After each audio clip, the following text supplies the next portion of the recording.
Subscribe करें हमारे अपने YouTube चैनल आमी तैयारी को और प्रेस करें बेल आइकन, जिससे आपको हमारे चैनल से रिलेटेड अपडेट्स सबसे पहले मिल सकें।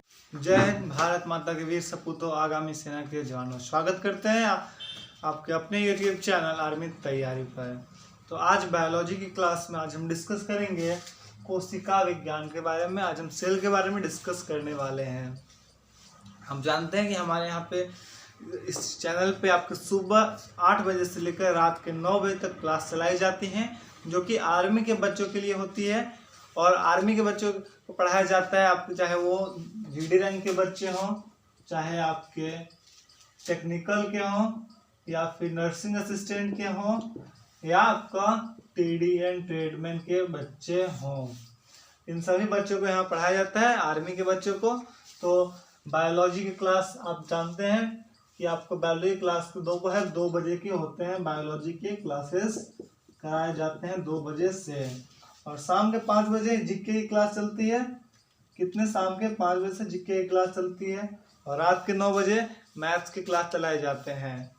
तो चलिए बायोलॉजी की क्लास में डिस्कस करेंगे आज कोशिका विज्ञान के बारे में।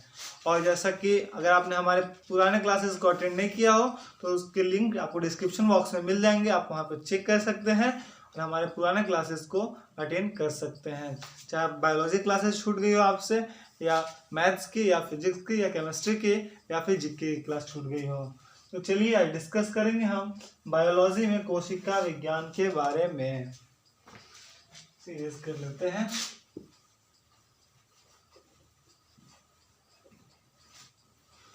तो बायोलॉजी में हम किसके बारे में डिस्कस करेंगे?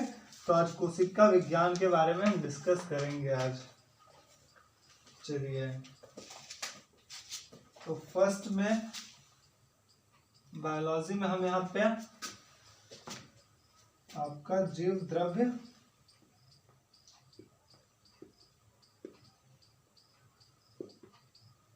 हम लोग प्रोटोप्लाज्म के नाम से जानते हैं। क्या? प्रोटोप्लाज्म।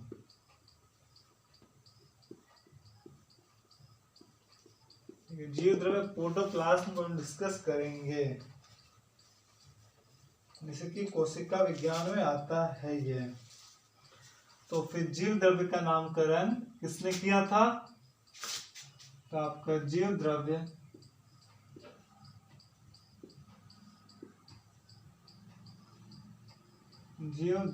का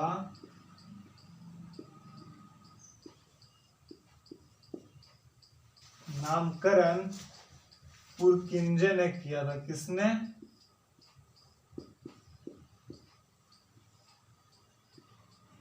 पुरकिंजे।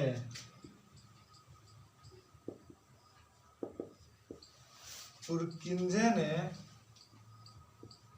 कब किया था? तो सन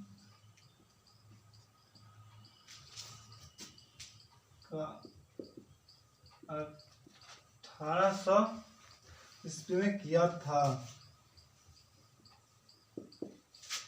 ईस्वी में किया था। ठीक है, किसने किया था देख लेते हैं एक बार। जीव द्रव्य का नामकरण पुरकिंजे ने सन 1839 ईस्वी में किया था। अब आगे देखते हैं इसमें।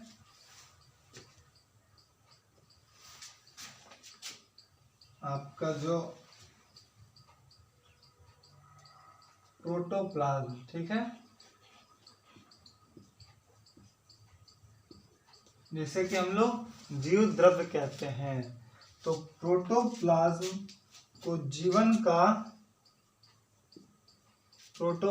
को जीवन का भौतिक आधार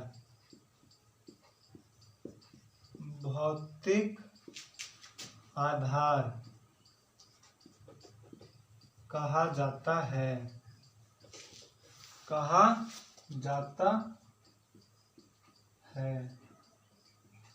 अब बात करते हैं कि प्रोटोप्लाज्म को, जो आपका जीव द्रव्य है, उसको जीवन का भौतिक आधार क्यों कहा जाता है? तो इसलिए कहा जाता है क्योंकि यह गाढ़ा होता है, तरल होता है,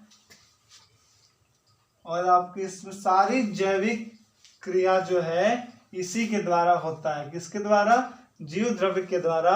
इसीलिए इसे प्रोटोप्लाज्म, इसे जीवन का भौतिक आधार कहा जाता है। आप इसे नोट डाउन करते चलेंगे। अब मैं आपको आगे बताता हूं। प्रोटोप्लाज्म जीव द्रव्य,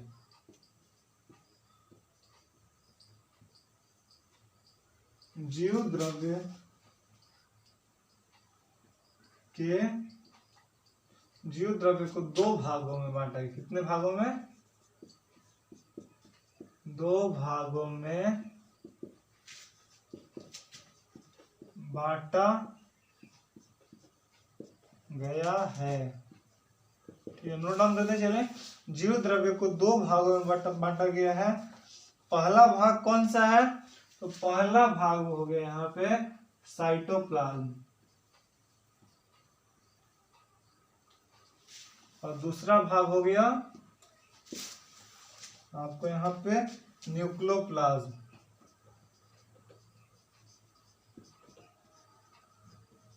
ठीक है, साइटोप्लाज्म हो गया और दूसरा भाग हो गया न्यूक्लियोप्लाज्म। ठीक है, जीव द्रव्य को दो भागों में बांटा गया। पहला भाग कौन सा है? साइटोप्लाज्म, और दूसरा न्यूक्लियोप्लाज्म। तो जैसे कि मैंने जीव द्रव्य को आपको इंग्लिश में बताया प्रोटोप्लाज्म, और प्रोटोप्लाज्म को दो भागों में बांटा गया है, साइटोप्लाज्म और न्यूक्लियोप्लाज्म। तो इसका हिंदी मीनिंग क्या होगा साइटोप्लाज्म का और न्यूक्लियोप्लाज्म का? तो इसका हिंदी मीनिंग होगा कोशिका द्रव्य। क्या होगा? कोशिका, कोशिका द्रव्य। ठीक है, और इसका क्या होगा? तो केंद्रक द्रव्य,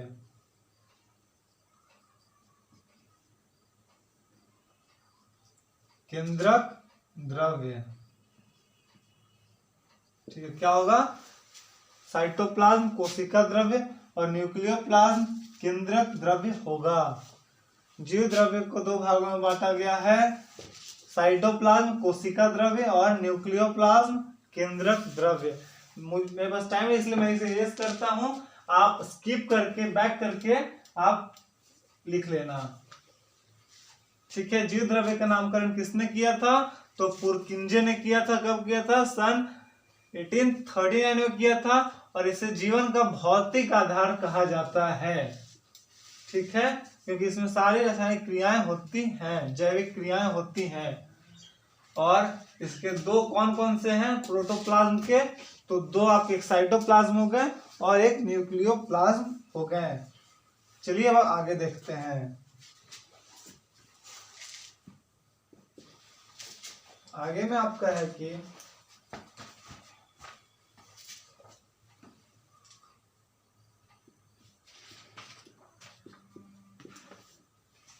जीव द्रव्य का 99% भाग जो है निम्न, जीव द्रव्य का 99% भाग निम्न चार तत्वों से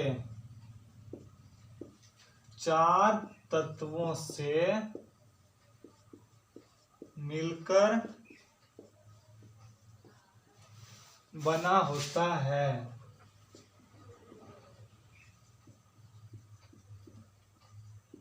ठीक है, जीव द्रव्य का 99% भाग जो है वो चार तत्वों से मिलकर बना होता है।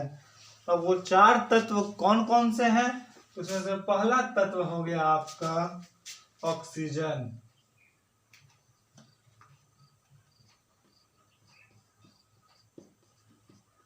ऑक्सीजन, इसमें कितना प्रतिशत आपका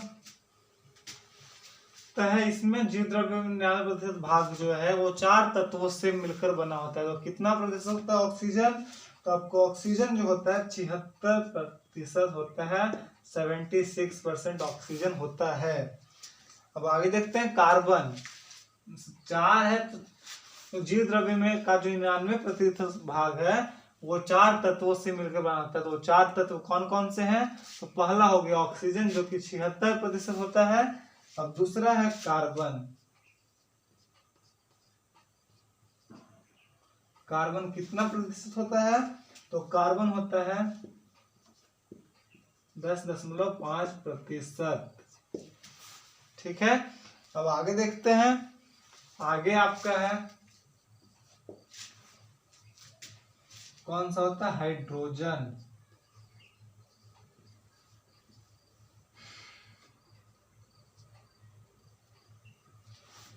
हाइड्रोजन जो कि कितना प्रतिशत होता है? 10%। ठीक है, और नाइट्रोजन चौथा।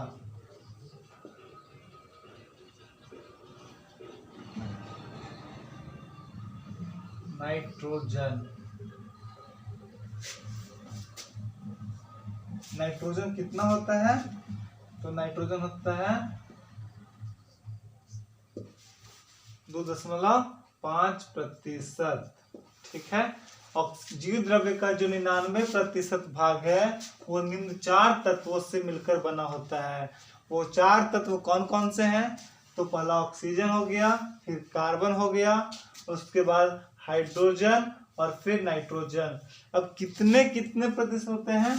तो ये 76% होता है, ये 10.5% और ये 10% होता है, और ये 2.5% होता है, 2.5%। नाइट्रोजन और 2.5% होता है इसमें। तो प्रोटोप्लाज्म का जो 99% भाग है, 99% जो भाग है प्रोटोप्लाज्म का, वो 4 तत्वों से मिलकर बना होता है। वो 4 तत्व हमारे ये हैं। अगर आप इन सब को ऐड करोगे तो कितना आएगा आपके? ये चारों जो परसेंटेज है इन सभी से मिलकर बना होता है प्रोटोप्लाज्म।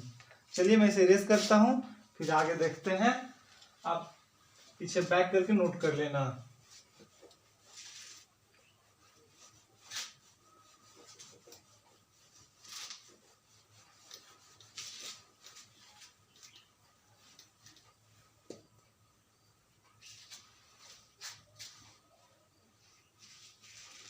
और जीव द्रव्य का जो है आपका अगला नोट करना।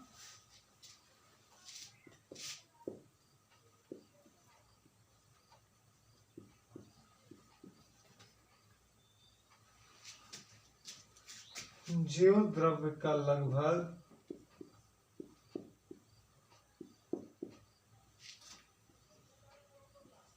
80% भाग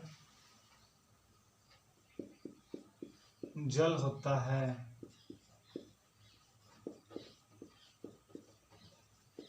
ठीक है, जीव द्रव्य का लगभग 80% भाग जो है वो जल होता है। प्रोटोप्लाज्म का जो 80% भाग है वो जल होता है। अब आगे देखते हैं।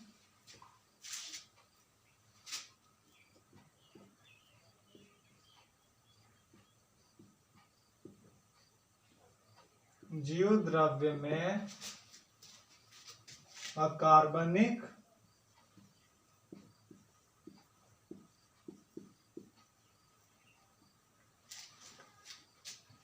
एवं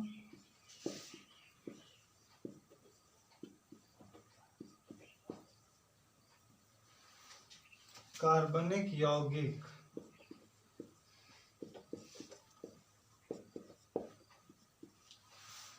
यौगिकों का अनुपात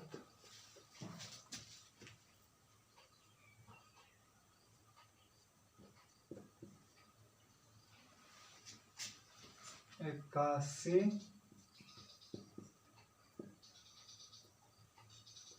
उन्नीस होता है। जीव द्रव्य में जो है अकार्बनिक और कार्बनिक यौगिक का जो अनुपात होता है 81 और 19 होता है। कार्बनिक कंपाउंड जिसे कि इंग्लिश में कहते हैं, आपका वो कितना होता है? तो 81:19 होता है। चलिए मैं इसे इरेज करता हूं। अब आगे देखते हैं सेल के बारे में।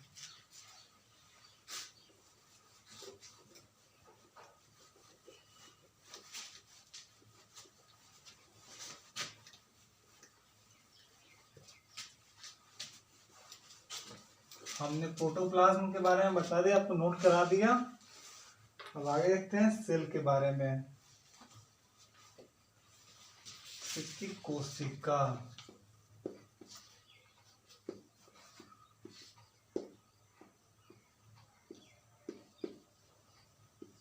ठीक है, कोशिका सेल।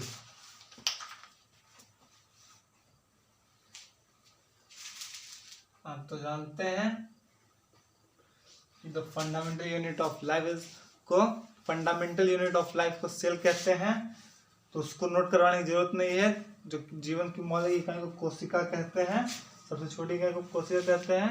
तो अब आगे देखते हैं, उसमें कोशिका के अध्ययन को क्या कहा जाता है?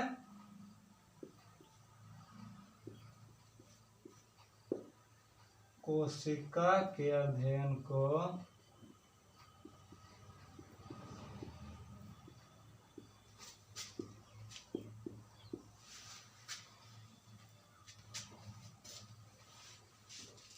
कोशिका के अध्ययन के विज्ञान को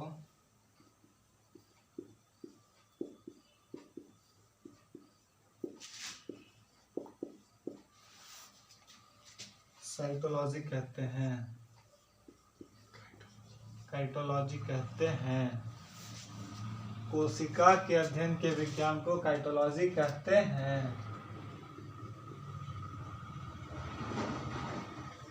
ठीक है, कोशिका के अध्ययन के विज्ञान को काइटोलॉजी कहते हैं। अब कोशिका शब्द का सर्वप्रथम यूज, फर्स्ट टाइम यूज किसने किया था? तो आपका फर्स्ट टाइम यूज किया था इंग्लिश साइंटिस्ट जो थे, कौन थे? तो रॉबर्ट हुक। किसने किया था? तो कोशिका की खोज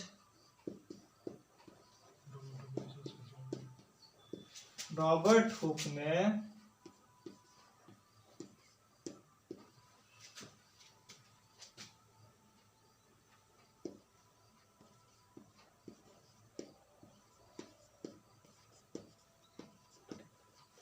सन 1665 कब किया था? तो 1665 ईस्वी में किया था।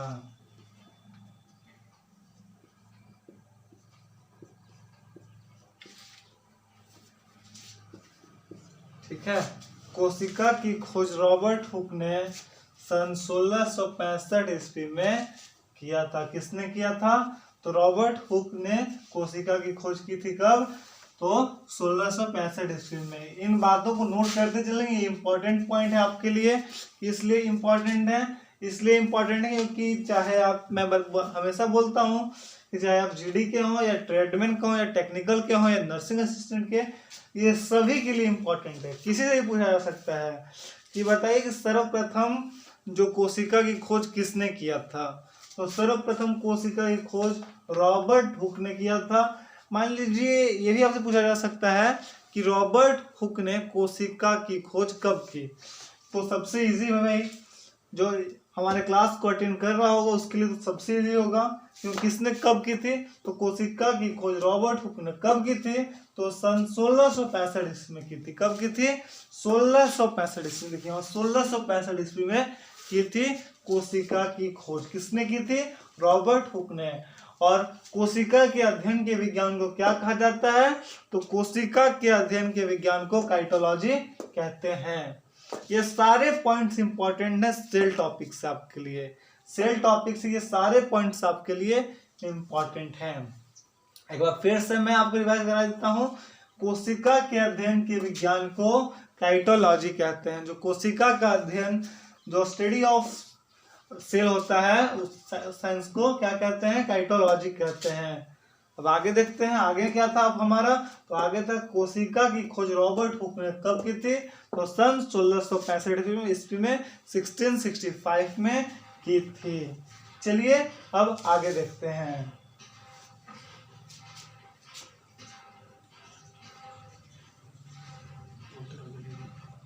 सबसे छोटी कोशिका जीवाणु क्या चीज? सबसे छोटी कोशिका जीवाणु,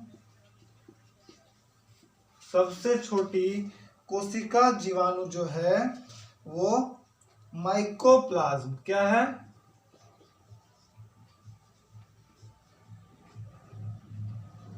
माइकोप्लाज्म गैली, माइकोप्लाज्म गैली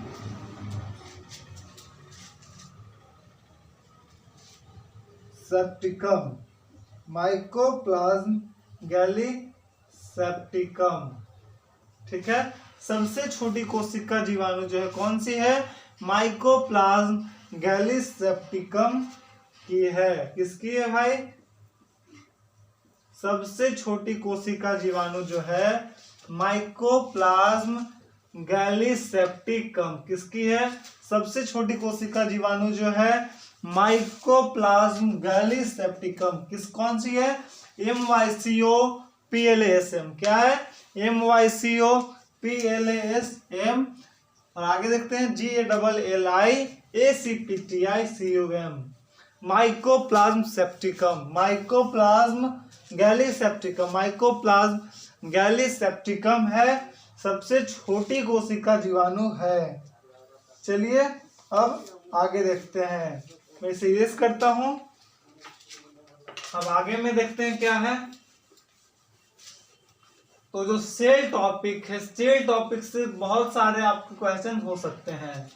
सेल टॉपिक से बहुत ही ज्यादा क्वेश्चन आ सकते हैं आपके एग्जाम्स में, चाहे वो एग्जाम स्टेटमेंट का हो, जीडी के हो, टेक्निकल हो, नर्सिंग असिस्टेंट हो। नर्सिंग असिस्टेंट को तो सोचना ही नहीं, उनके तो सवाल रहेंगे ही रहेंगे। नर्सिंग असिस्टेंट के सवाल रहेंगे ही रहेंगे सेल टॉपिक से, ये मैं यहाँ पे लिखित कह सकता हूँ ये बात। नर्सिंग असिस्टेंट के बच्चे के लिए सेल टॉपिक से सवाल आए ये 100% नहीं 200% कंफर्म कहता हूं कि नर्सिंग असिस्टेंट के बच्चे के लिए सवाल रहेंगे ही रहेंगे आपके। चलिए हम आगे देखते हैं।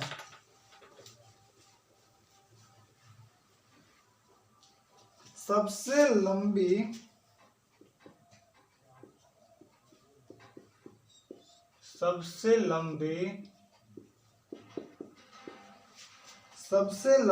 कोशिका तंत्रिका,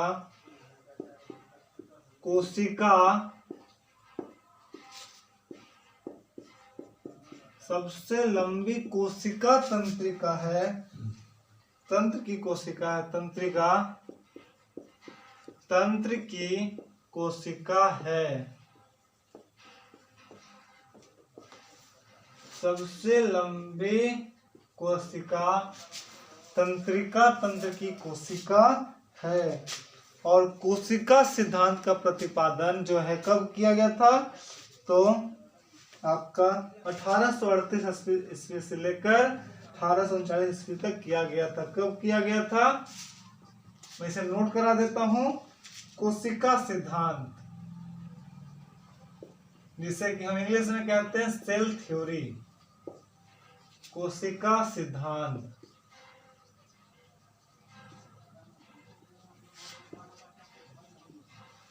कोशिका सिद्धांत, ठीक है। ये आपका जो सेल थ्योरी है, इसे मैं बता दूं आपको क्लास 10th में पढ़ना था। अगर आपको ध्यान होगा तो सेल थ्योरी को क्लास 10th में पढ़ना था बहुत ही अच्छी तरीके से, कोशिका सिद्धांत सेल थ्योरी के बारे में। लेकिन अगर आप कंपटीशन में हो, क्योंकि आर्मी के लिए हो, तो आर्मी के अवसर आए हो, तो इसलिए ये चीज पूछा जा सकता है कि कोशिका सिद्धांत का खोज कब किया गया था? तो आपका किया गया था 1838 ईस्वी से लेकर 1838 ईस्वी से लेकर 1839 ईस्वी तक। ठीक है, कब किया गया था? सेल थ्योरी को 1838 ईस्वी से लेकर 1839 ईस्वी तक किया गया था। आ गया था सेल थ्योरी का खोज। ठीक है, सेल थ्योरी का खोज। अब बात करते हैं कि खोज किसके द्वारा किया गया था। तो आपका सेल थ्योरी का खोज या प्रतिपादन कहिए, प्रतिपादन। ठीक है, सेल थ्योरी का प्रतिपादन कहिए सेल थ्योरी का प्रतिपादन, जो कोशिका सिद्धांत का प्रतिपादन 1838 से लेकर 1839 तक किया गया था। किसके द्वारा किया गया था? तो आपका किया गया था यहाँ पर स्लाइडेन और स्वान के द्वारा। ठीक है, स्लाइडेन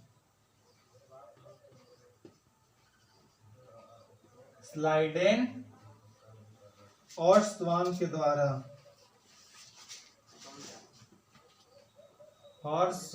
द्वारा किया गया था। ठीक है, स्लाइडेन और स्वान के द्वारा किया गया था सेल थ्योरी का खोज।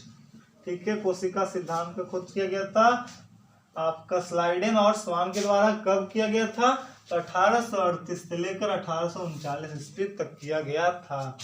अब चलिए हम आगे देखते हैं।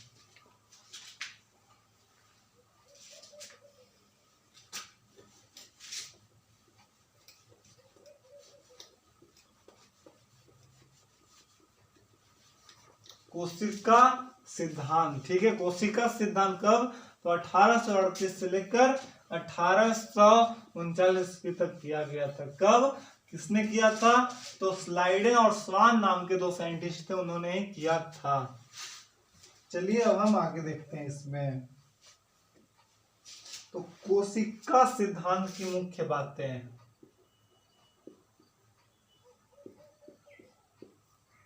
कोशिका सिद्धांत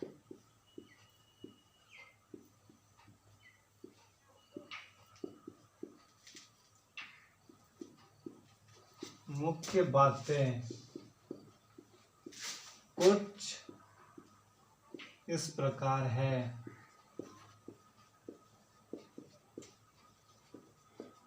ठीक है, कुछ इस प्रकार कोशिका सिद्धांत की जो मुख्य बातें हैं कुछ इस प्रकार है। कैसी है भाई? तो कोशिका सिद्धांत की जो कुछ मुख्य बातें हैं मैं आपको बताता हूं, क्योंकि आपके लिए जाननी जरूरी है, आपसे पूछा जा सकता है। कोशिका सिद्धांत के बारे में तो आपसे पूछा जा सकता है, ट्रेडमैन के बच्चों से ही पूछा जा सकता है भाई कि किसने किया था। तो स्लाइडेन और स्वान के द्वारा किया गया था। कब किया गया था कोशिका सिद्धांत? आपका किया गया था 1838 से लेकर 1839 ईस्वी तक किया गया था। चलिए हम आगे देखते हैं। तो आगे आपका बता दूं कोशिका सिद्धांत की मुख्य बातें। तो कोशिका सिद्धांत की मुख्य बातें कुछ इस प्रकार है।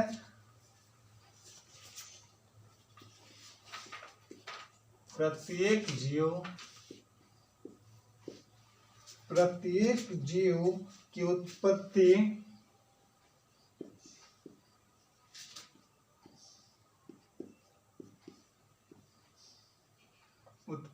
जो है, प्रत्येक जीव की उत्पत्ति एक कोशिका से होती है। एक देखिए, आपको क्लास 10th में भी नोट करने थे ये चीज, जो है आपके 12वीं के बच्चे हैं क्लास 10th में भी पढ़ने थे। अगर ध्यान से आपने क्लास 10th को पढ़ा होगा तो क्लास 10th में भी ये सारे बातें पढ़नी थी। प्रत्येक जीव की उत्पत्ति एक कोशिका से होती है। और अगर आपने क्लास 10th को ध्यान से नहीं पढ़ा होगा तो आप शायद ये ध्यान नहीं दे पाए होंगे, लेकिन ये चीज क्लास 10th में पढ़नी थी। चलिए आगे देखते हैं।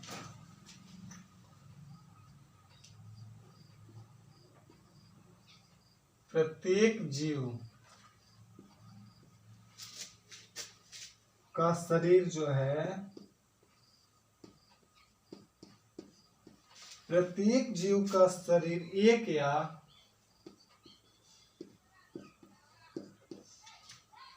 या अनेक, प्रत्येक जीव का शरीर एक या अनेक कोशिकाओं का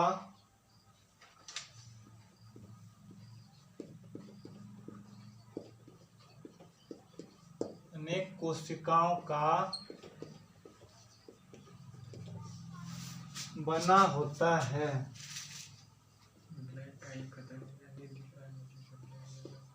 ठीक है, क्या होता है?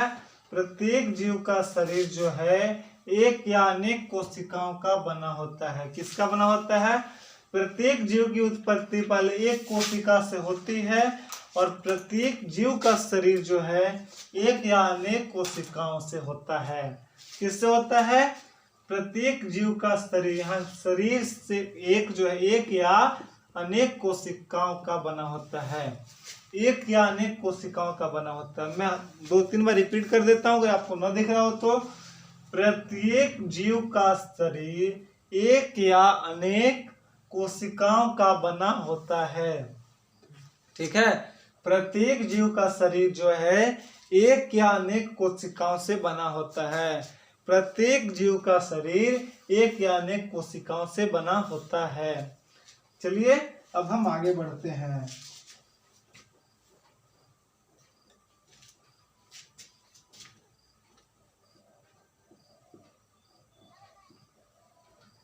प्रत्येक कोशिका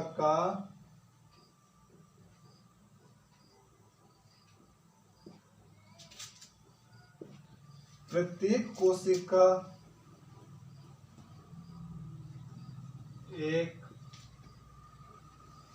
स्वाधीन इकाई है।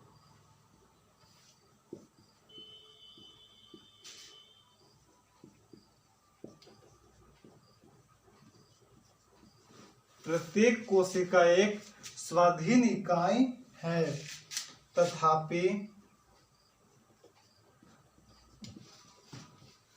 प्रत्येक कोशिका एक स्वाधीन इकाई है, तथापि सभी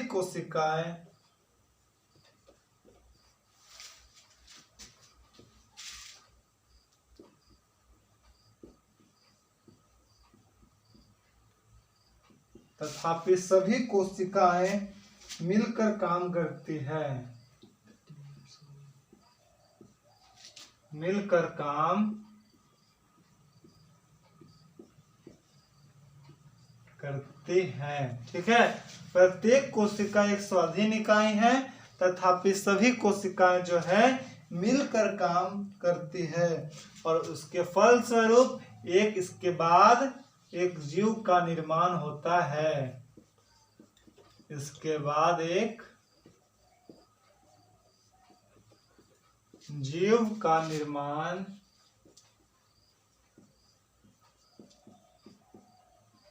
होता है।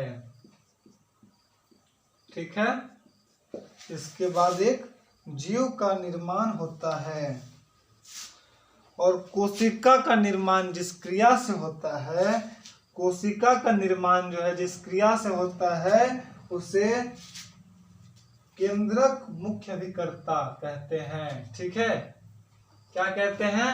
केंद्रक मुख्य अभिकर्ता। केंद्रक मुख्य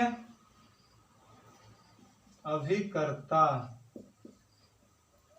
अब बात करते हैं कि केंद्रक मुख्य अभिकर्ता किसे कहते हैं। तो कोशिका का निर्माण जिस क्रिया से होता है, किससे? जो कोशिका का निर्माण जो है, कोशिका का निर्माण जिस क्रिया से होता है उससे केंद्रक मुख्य अभिकर्ता कहते हैं। तो सेल के क्लास में आज हमने यही जाना। क्या जाना? कि कोशिका सिद्धांत की मुख्य बातें को जानी, जो कि इस प्रकार हैं। आप देख ही रहे हैं हमारे स्क्रीन पे, आप अपने स्क्रीन पर देख रहे होंगे कि प्रत्येक जीव की उत्पत्ति एक कोशिका से होती है। यह क्लास 10 में भी जानते हैं ये सारी बातें। और स्लीडेन और स्वान नाम के साइंटिस्ट ने सेल थ्योरी का आविष्कार किया, सेल थ्योरी को बताया। स्लीडेन और स्वान कब बताया था? तो 1838। कब से? तो 1838 से लेकर 1839 ईस्वी तक बताया था स्लीडेन और स्वान नाम के। अब रॉबर्ट हुक के बारे में कुछ बात कर ली जाए तो रॉबर्ट हुक कौन थे? एक इंग्लिश साइंटिस्ट थे जिन्होंने कोशिका की खोज की थी। अब कोशिका की खोज कब की थी? तो 1665 ईस्वी में की थी। 1665 ईस्वी में कोशिका की खोज रॉबर्ट हुक ने की थी। किसने? रॉबर्ट हुक ने। रॉबर्ट हुक ने की थी। 1665 ईस्वी में रॉबर्ट हुक ने की थी कोशिका की खोज आपकी। और जैसा कि मैंने बताया सेल थ्योरी के बारे में स्लीडेन और स्वान नाम के साइंटिस्ट ने किया था इसका खोज। तो आज की क्लास में बस इतना ही, मिलते हैं अपने अगले क्लास में, तब तक के लिए जय हिंद।